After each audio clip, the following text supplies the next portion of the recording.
So I've tried to figure out the best way to intro this video, and there's a lot I want to say, but I don't want to ramble too much. So I'll try and keep this short. But as you can see from the title, we're going to be talking about what goes on behind the scenes of a motorcycle press launch.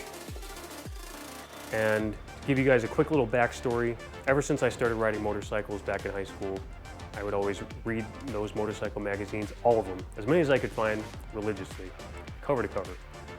And I always thought it'd be the coolest job in the world to be one of those motorcycle journalists. The ones that manufacturers call up and say, hey, we want to fly you out to ride this new motorcycle, and we want you to write about it. And I thought, what could be cooler? Like, to me, that was the dream job. That would be the best job in the world to have. Because I love riding motorcycles, obviously, but I also really love writing, and I also love sharing stories. So it seemed like the perfect fit. Now, fast forward to today, and I can finally say that I got to do that. I was one of those motorcycle journalists. I got to go out to an event for a manufacturer. I got to ride a new motorcycle. I got to write about it. Some of you may know that I do some work on the side for Road Dirt, which is a motorcycle publication.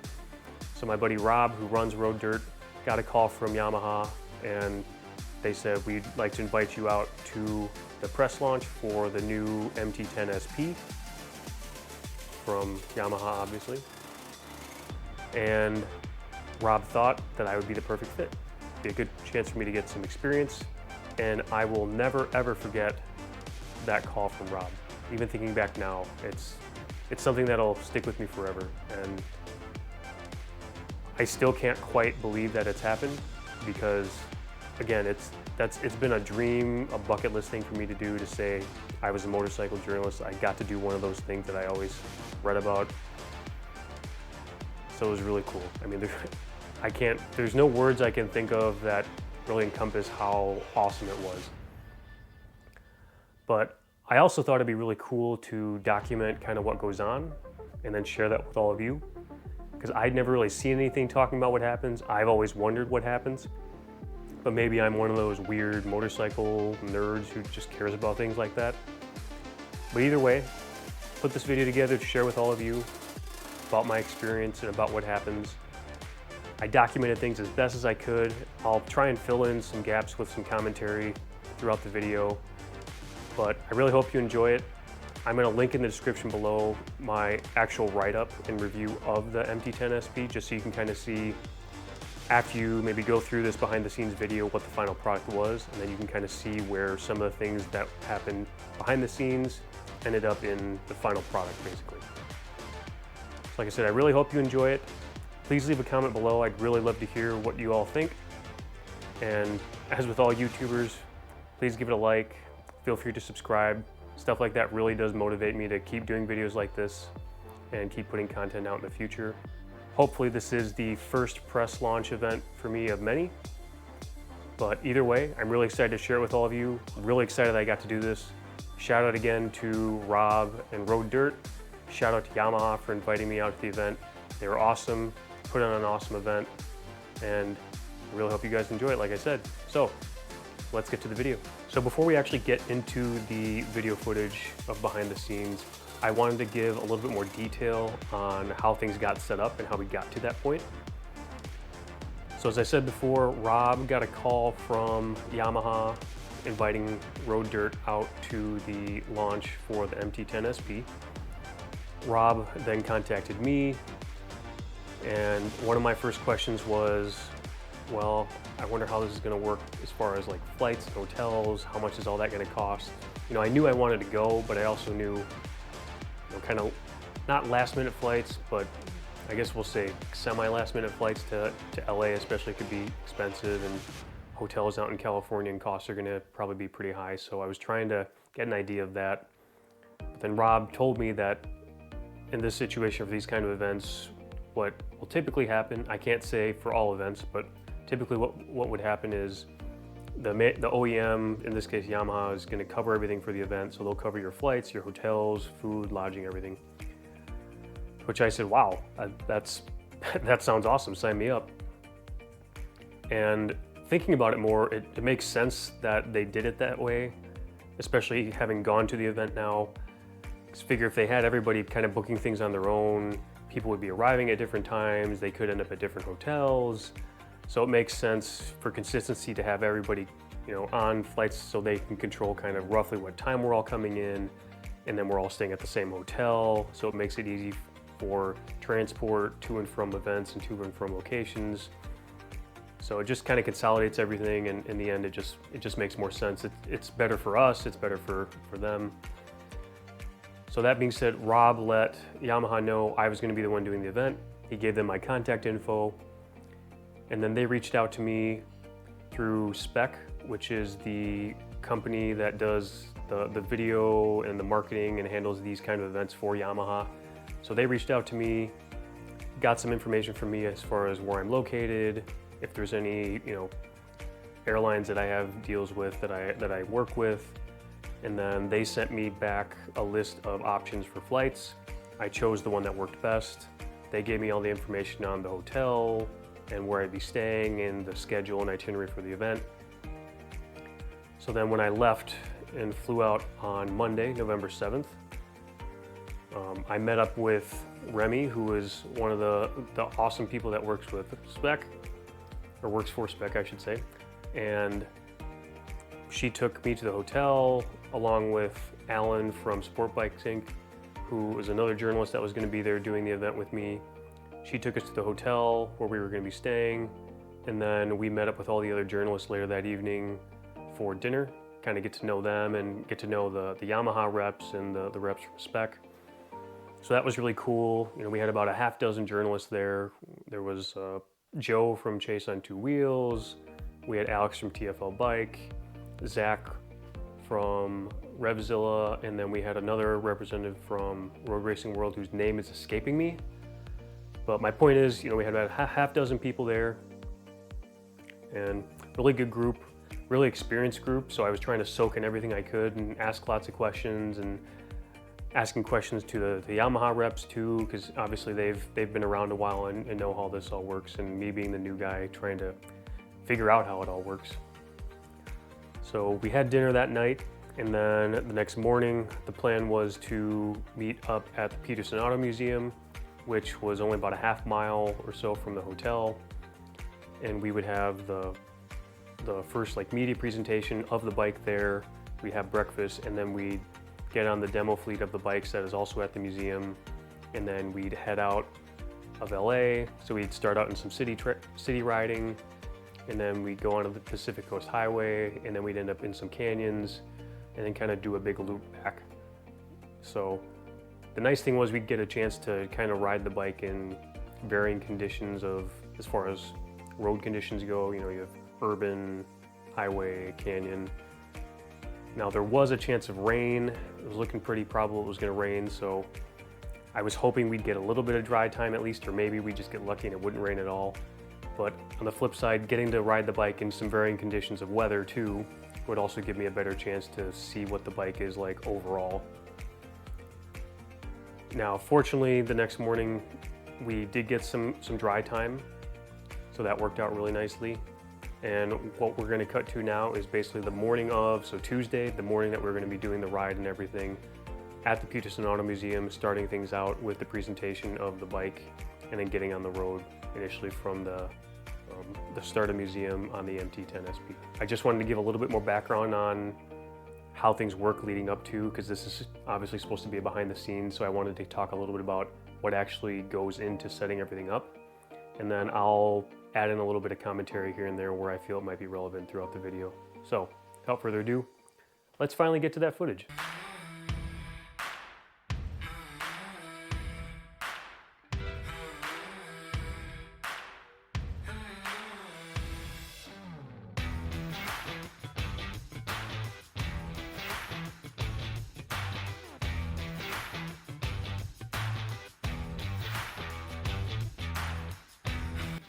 Okay, so quick update here. What's going on is we're getting a look around the MT-10 SP, having some breakfast, getting a close-up look at the bike before we go out on the demo rides and actually get a chance to get on the bike. So as you can see, I'm just doing a quick walk around here, taking a look at everything, taking it all in. You know, as journalists, we're all talking about different things we noticed on the bike, and I did not get a chance to ride the standard version of the MT-10, so I'm asking some of the journalists as well how it compared to the, or what they thought of the standard version, and then we ended up talking at the end of the day about differences they felt compared to the SP. As you can see there, they've got a board up with all the info, logo for the SP. So all very official, really neat. And then, like I said, we're about to go outside and check out the actual bikes. So here we are with all the fleet of demo MT-10 SPs that we'll be riding for the day. We're all taking a close look at them. You know, they're all exactly the same. So getting a close-up shot of them, a little bit more from the model we saw inside. I'm getting some shots to include in my video review and to splice in here for the behind-the-scenes footage. And one thing I do want to note too is the videographers and photographers that Spec has working with them are also doing some B-roll footage that they're working in as well of us looking at the bikes, and they'll obviously be doing the shots of us riding, which I'll splice in here as we move forward in the video.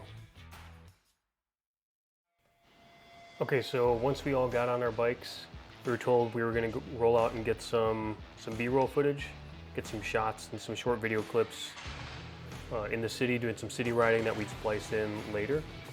So here I am, just getting situated on the bike for the first time. Lots of bells and whistles, a lot of dials and buttons that I'm trying to make sure I understand where everything is, get the mirrors adjusted, do all those pre-ride checks as you would normally do. Again, just getting myself situated with the bike, see how everything feels, getting the helmet and the camera all situated, make sure I'm getting shots as best I can. And we're in the parking garage here of the Peterson Auto Museum, as I said before, so we're gonna wind our way down and then get set up to roll out one by one to get all of these individual shots.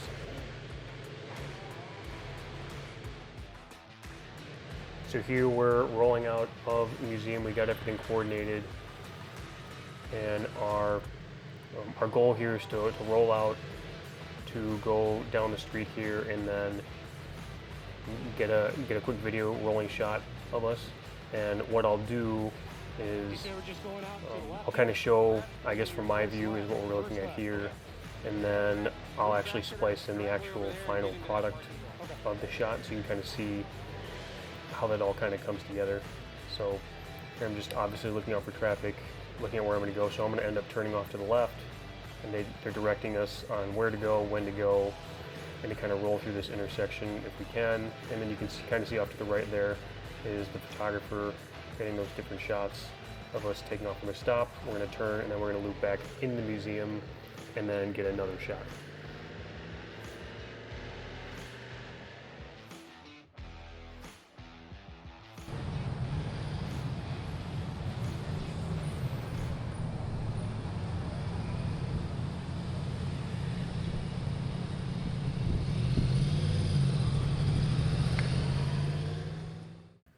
So here we are lined up again. We did kind of a loop back through the museum from that first shot, and then we're all going one by one. And we're going to roll through this intersection and get another short video clip there. So we're just being directed now to each go one by one.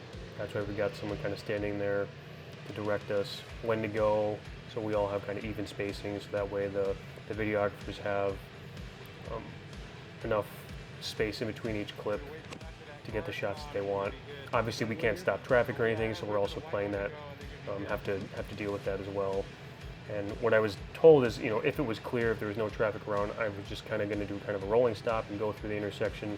Obviously we want to do everything in a safe manner, so making sure we did that. So I'm just having a quick chat with the Yamaha rep there, and then you can see I'm kind of off now, so I'm getting my shot in, and again I'll roll through this and then I'll cut in the actual final clip.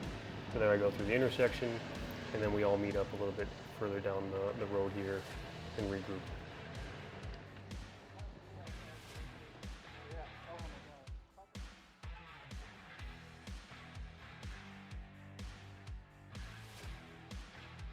While they get their stuff set up, we'll chill. Okay, now we ended up doing another rolling shot, and then we just regrouped down the street a little bit, to get ready to start out on our actual ride out of LA, out on the Pacific Coast Highway, and then up into the canyons. So I'm just having another quick check with our ride rep, and we're all getting set and ready to go. As you can see, they're still doing some footage of us rolling out to be used later and compiled. So then here we go, heading out into LA. I'll be honest, it's a little nerve-wracking for me just because obviously I've never been to LA and I'm on this new bike I've never ridden. So again, trying to soak it all in. Definitely a lot for the senses to take in and get used to. And as you'll see, you know, we had a lot of different conditions, obviously a lot of traffic congestion being in LA, and then you'll see a little bit further down I'll cut and you'll see actually my first experience doing some lane splitting.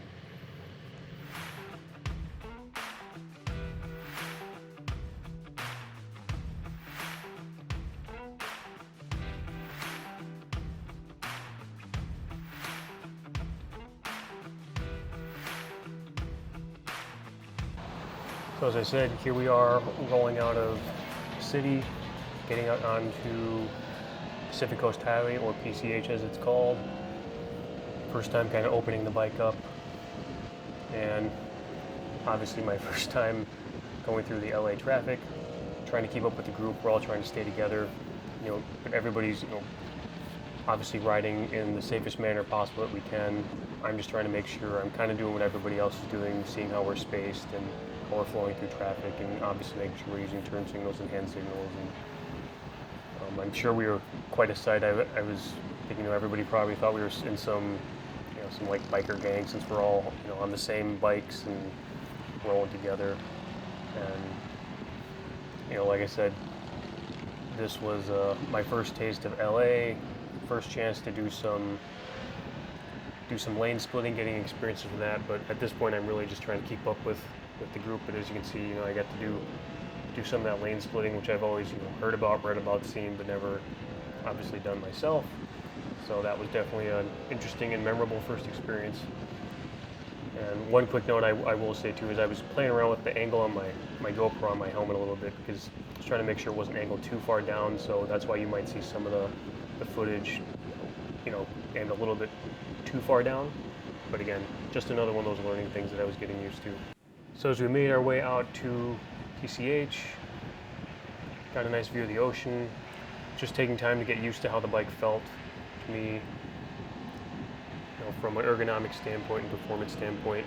So the plan was we were going to take PCH out into some canyon roads, and we kind of have a section marked and closed off where we'd be able to do get some more shots.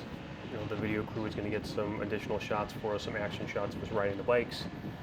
Kind of a similar format to what we did in town, where we'd each kind of go one by one and get a chance to get individual shots for use for our own write-ups, our own videos. So as we made our way up, everything got a lot foggier, the visibility wasn't necessarily as good, and it had rained earlier that morning, so the roads were still wet in some spots. There was some mud and some gravel and some slick spots, so it wasn't exactly ideal to get some, you know, really, I guess I'm gonna say, more intense action shots. But the video production crew was taking their time to kind of explain everything to us as far as how everything was gonna go. They had these really cool, really neat camera rigs up to camera car. So the way it was going to work is we'd each go individually. They had a section of road actually blocked off with the California Highway Patrol actually blocked the road off for us so we could get these shots, which made me feel pretty cool that they did that for us. But makes sense. Like I said, want to do everything in a safe manner, as safe as possible. So what we're being told is where to position ourselves next to the camera car as we're going around, which was definitely difficult, I will say, to figure out initially, just where we needed to place ourselves so they could get the best shot. You know, they told us basically we wanted to be kitty corner from the back bumper on the right side of the car, because that was where the camera was going to get the best shots and the best angles. So you're going down this road, and you're able to use both lanes, but obviously the car is trying to stay in a certain spot in the lane, and they're trying to go at a decent speed, so we can go at a decent speed to make the shots look good. And what's basically happening is I'm trying to pay attention to where I'm going, obviously, and not look at the camera, but look through the camera, or past the camera, through the corner, and also keep an eye on not only where I am on the road, but where I am in relation to the camera car. So after we each got to the top of where our run was taking place, we were going to stop and turn around, and then on the way back down to our starting location, they were going to switch out from video and focus on photos. So one of the cameras was mainly for video, the other was for photos. And obviously I wanted to get some shots of, you know, that flyby kind of shot. That's why you'd see me going back and forth next to the car partly, and then obviously making sure we reset, and then I could get another one of those shots, because you know you're not going to get the perfect shot, you know, in one take, so it's going to take a couple. So with the main bulk of our video stop, photo stop taken care of up in the canyons, we made our way down, which was a lot of fun to do a little more canyon carving and feel the bike out some more. The next item on the agenda was to make our way down out of the canyons and then stop for lunch.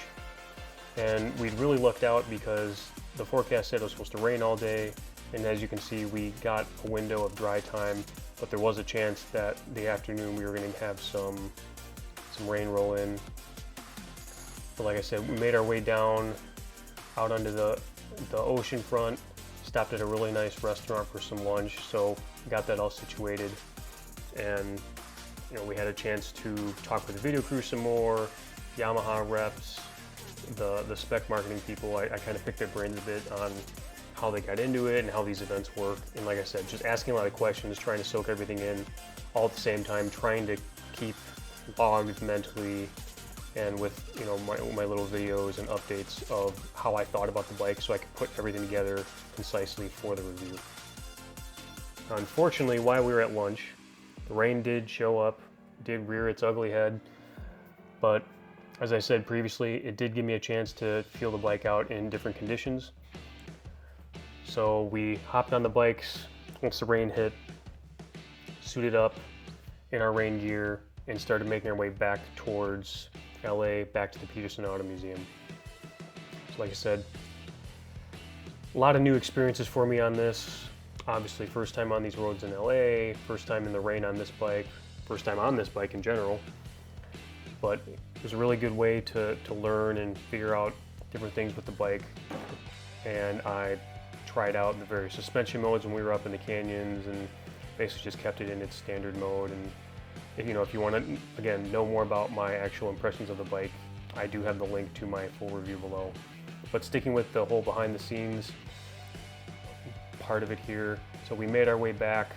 I got to do some more lane splitting in LA traffic in the rain, which I will say was a little nerve-wracking at first. I only had one moment where I kind of had to put my feet down just to make sure everything was going to be okay. It was where I was going between a pickup truck and like a semi-truck or delivery truck. Things narrowed up a bit with just how wide their mirrors are, and you know, we're rolling through some pretty deep puddles as well, so I didn't want to be that guy who was, you know, first time out on an event, wrecks one of their bikes. So I was being cautious about that, but we were keeping up a nice pace with the group, a nice steady, safe pace. And then made our way back to the museum to give our final impressions and do our final video takes. And I'd arranged with a couple of the video guys, I talked to them about having them help set me up to do a final interview piece, and they could shoot that for me and then send me the footage. So once everybody got back, we got settled in and all set up, and the video crew got back, then I set things up with them, and I did my kind of my wrap up, my conclusion to my day that was used in the actual video piece. Now, going back a little bit to the footage that was in the canyons, I wanted to add some of that in here at the end, just so you could kind of see the final product, and then you can kind of look back at what was my point of view as we're going through and doing these shots, and then you can see kind of the final product. And I think you'll agree that they did a really, really awesome job of making me look really cool. It was really cool. I've seen a lot of video shots like that, watching different reviews from various publications all around the world. So it was really awesome to see that super professional, I'm gonna say like commercial grade, commercial quality, high-end footage of myself. It was really cool, and they got some really neat shots too. Maybe I'll include a couple of those in at the end here as well, but it's really neat that they did that and provided that, and we were able to use that. Really adds to that high level professionalism that we obviously aim for as a publication, and then obviously that Spec is aiming for and Yamaha is aiming for. So that was really, really cool.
Okay, well that wraps up my look into what goes on behind the scenes of a motorcycle press launch. I hope you really enjoyed it. I know it was a bit long-winded and it was pretty long for my normal length of videos, but I had a lot of information I wanted to try and include and share with all of you. Leave me a comment, let me know what you think. If there's something you thought was really interesting, if there's something I left out or you have a question about, let me know in the comments, and I'll reply in the comments to you. Or if I get enough questions, maybe I'll put together another little video kind of doing a little Q&A. But I do have to give a really huge shout out, really big thank you to Yamaha and to Spec and to Rob and to Road Dirt for giving me this opportunity. I learned a ton, I had a ton of fun. I can't wait to do my next one. And you know what? I guess I get to call myself a motorcycle journalist now, or at least a part-time motorcycle journalist, or a one-time motorcycle journalist. Either way, I'm gonna go with it. Yeah, like I said, leave me a comment. Let me know what you think. If you enjoyed the video, give it a like. Let me know, and I encourage you to, hit that subscribe button like all us YouTubers. I am gonna be doing some more content here soon. I don't know if it's gonna necessarily be related to the journalism side of what I'm doing or the racing side. I am going to be kicking off racing here in another month or two with some preseason testing. So if you want to check that out and make sure you don't miss that, I encourage you to hit the subscribe on that on my page. And that's all I've really got for now. Like I said, I hope you all enjoyed it, and we'll have another video here coming soon. Thanks.